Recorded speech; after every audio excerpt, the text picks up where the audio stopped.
Hello mga sis kasari, good morning, good afternoon, and good evening. So kaunting update lang tayo dito sa aking tindahan, dito sa aking maliit na meat shop. So ngayon ay araw ng Miyerkules at ako ay nag-a-arrange dyan guys. At kami ay papa-close na dahil gabi na. So andyan si Ate Gina ninyo naghikap-hikap sa mga dressed chicken. Inanaon din na siya guys para mapantay ang iyang kabugnaw sa ice. So gibutangan gid mo na siyang mga ice diha. And then ang ako ang pork buto-buto kani gahi kay mahalin guys mo nang gamay ra ko ginansya sa pork buto-buto diha. And then this one is my pork belly, 330 per kilo. And ang aking pinaka malakas dito itong pork pierna. Yan ay 290. Minsan, pag maganda pagka-slice, maganda ang karne niya, gawin kong 295. So, kana siya ang, giyabuan ako siya og tubig, ang aking chicken feet, kasi maraming ice yan siya dahil hindi gaanong fresh ang dineliver ni MFD. So, nilagyan namin ng ice. And then, every now and then, ay chinecheck ko talaga ang aking display dito sa aking table meat shop, no? Para i-arrange yung mga karning baboy natin sa tray. And then, yung mga hotdog, in and out yan siya every 3 hours.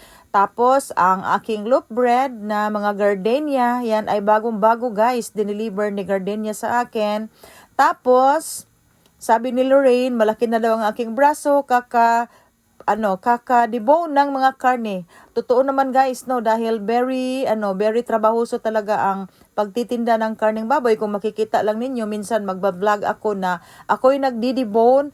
And then, katong isang adlaw gid guys, grabe kasakit sa ako ang kalawasan kay dako kayo ang akong half carcass, 51 kilos, and then napakatigas ng mga buto-buto, mga ribs ng karning baboy. So, ito na lang guys ang natitira sa aking display.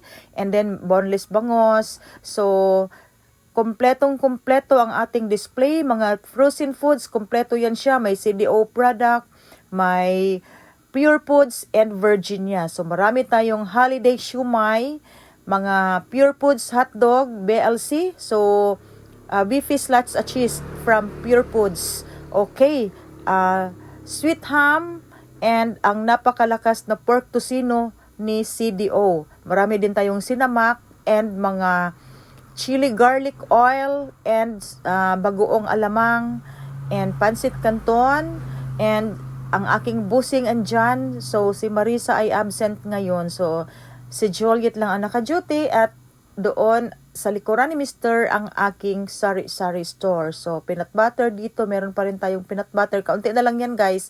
And itong gardenia na whole wheat bread. Malakas pala yan siya. 100 ang puhunan. 115 ang aking benta.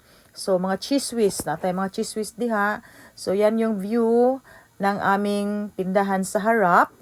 And then, marami tayong ice cream. Nagmahal ang ice cream guys ha. Yung mga cornetto, 30 pesos na ang benta ko kasi nagtaas na siya. And then yung dating 10 pesos ngayon ay 15 na yung mga watermelon slice.